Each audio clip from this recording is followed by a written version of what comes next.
Welcome to our guide on mastering SPSS syntax. This presentation is designed for university students and researchers who want to move beyond point-and-click analysis. We will explore how using syntax can automate your workflow, ensure reproducibility, and ultimately make your research more efficient and reliable. The quote, "From clicker to coder," perfectly captures the journey we'll be taking today, transforming how you interact with your data. The slide visually represents this by showing actual SPOD, demonstrating the practical nature of what we'll cover. The point-and-click interface, or GUI, feels intuitive at first, but it often leads to what we call the cycle of frustration. Any error or data update forces you to repeat the entire process manually. This method creates a black box issue. It's incredibly difficult for a supervisor or a peer reviewer to audit your work because there's no record of the exact steps you took. The repetition costs are significant. Every time you update your dataset, you must manually reselect all your options, which is both time-consuming and prone to error. The solution is syntax. It provides a permanent, editable, and shareable script of your entire research logic, breaking this frustrating cycle. This diagram illustrates the optimized workflow, showing how to seamlessly integrate graphical user interface ease with the power of code. You begin with your raw data, then make your initial selections using the familiar GUI. The crucial step, referred to as the bridge, is to click Paste instead of OK. This action transforms your menu selections into editable code in the syntax editor, which you can then refine and edit. After refining, you simply run the command from the editor to generate your output. This method ensures that syntax sits directly between your decision-making and the execution of your analysis, effectively transforming temporary menu clicks into a permanent, saved history of your work, greatly enhancing reproducibility and efficiency. The GUI is excellent for exploration. When you're first getting to know a dataset, clicking through menus can be a fast way to generate simple charts and tables. However, as your analysis becomes more complex or repetitive, the balance tips heavily in favor of syntax. For any task you'll do more than once, syntax is mandatory for efficiency. Syntax is essential for complex data transformations, like creating new variables based on conditional logic using the compute command. Crucially, syntax provides a robust audit trail. It's the only viable option for collaborative projects and for producing research that can be verified and trusted. Think of an SPSS command like a sentence. It has a clear structure. The first part is the command, which is the main action or verb, like frequencies. Next are the subcommands, which act as modifiers. They specify options for the main command and usually start with a /, like /statistics. Keywords are the specific parameters for a subcommand. For the /statistics subcommand, a keyword could be mean.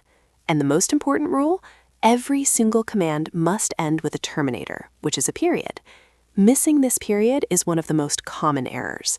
In the command frequencies variables equals income /statistics equals mean, frequencies is the command, variables and /statistics are subcommands, income and mean are keywords /parameters, and the period is the terminator.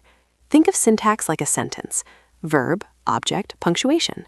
Rule number 1, every command must end with a period. First, spelling matters. Variable names in your syntax must match the names in your dataset exactly. SPSS can be case-sensitive, so age is not the same as age. Second, the period is non-negotiable.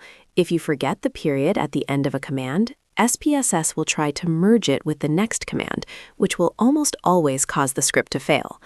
For formatting, you can spread a single command across multiple lines to improve readability.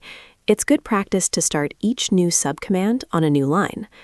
Finally, commenting is crucial for documenting your work. Start a comment with an asterisk and end it with a period.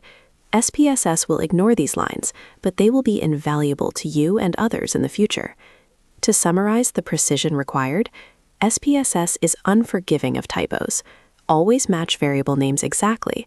Always check for the final period at the end of each command, and always comment your code for future reference and collaboration. This slide highlights the critical importance of reproducibility in research, comparing traditional manual analysis with the efficiency of using SPSS syntax files. On the left, we see manual analysis represented by a cluttered desk. This approach often lacks a clear, verifiable record of steps taken. In contrast, the SPSS syntax file, indicated by the icon, represents a structured, recorded approach. Why does this matter? As the text on the right states, if you can't reproduce it, it didn't happen. Reproducibility is the cornerstone of credible research. Moreover, your syntax file serves as your comprehensive research documentation. Let's look at the specific benefits. First, syntax creates a complete audit trail. It's a detailed log of every statistical test performed and every data transformation applied. This ensures transparency and verifiability. Second, it offers incredible efficiency.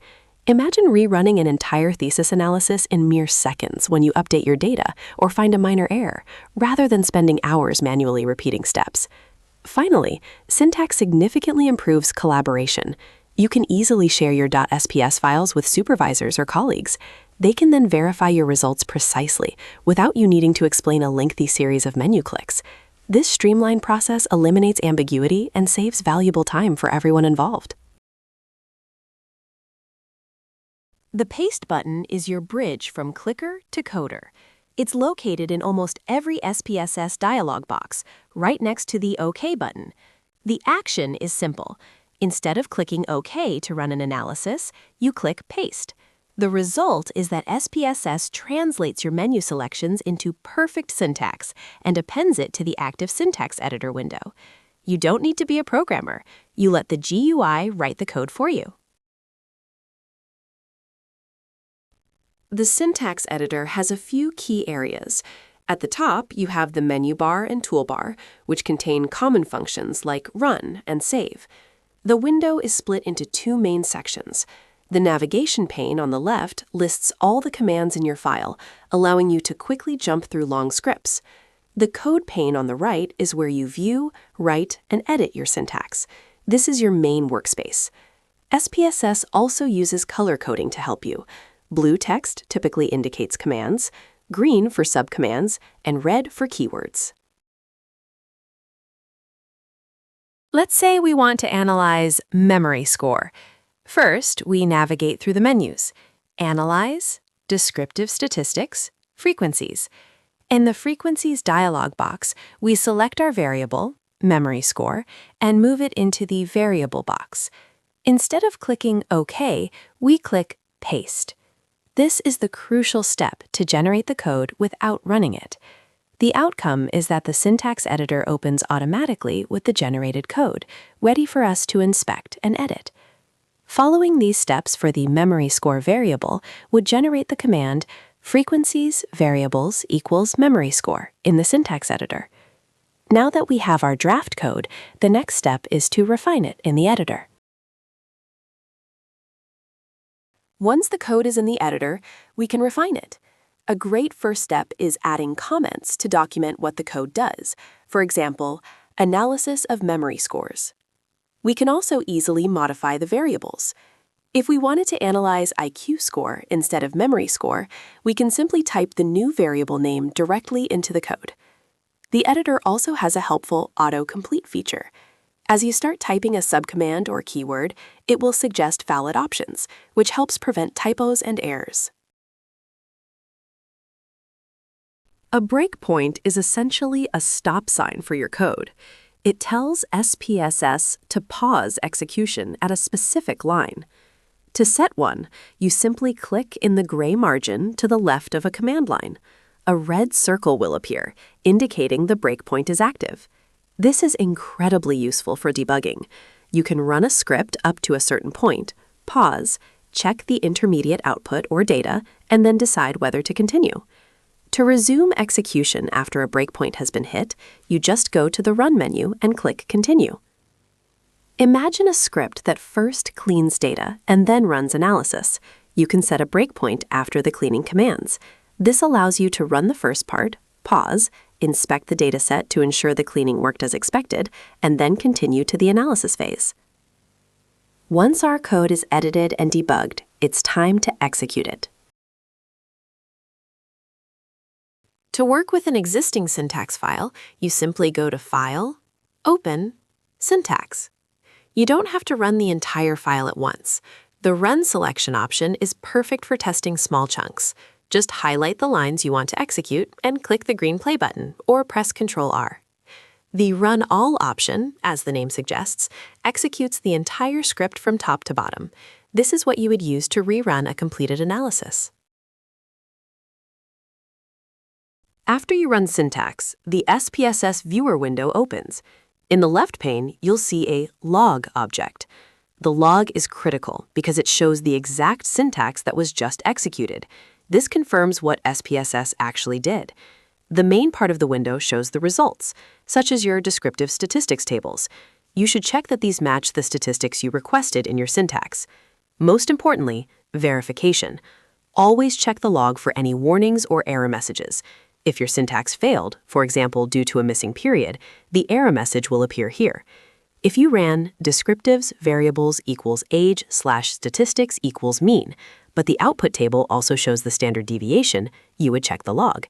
You might find that SPSS has default statistics that it includes unless you specify otherwise, which is important to know.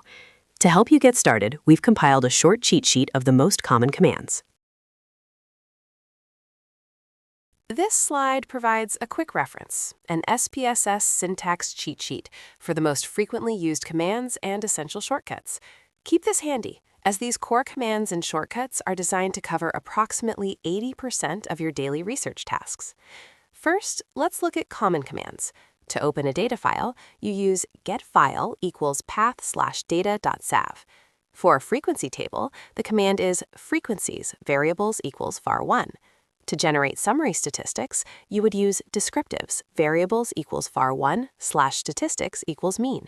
And for a contingency table, it's crosstabs/tables equals var1 by var2. Next, we have some crucial shortcuts. Ctrl-R is used to run your selection in the syntax editor. You can insert comments into your syntax using asterisk comment to document your code. And remember, the paste button is your key to generating code directly from the graphical user interface. Mastering these basics will significantly streamline your SPSS workflow. Thank you for joining this presentation on mastering SPSS syntax. We hope you now understand that mastering syntax is truly mastering your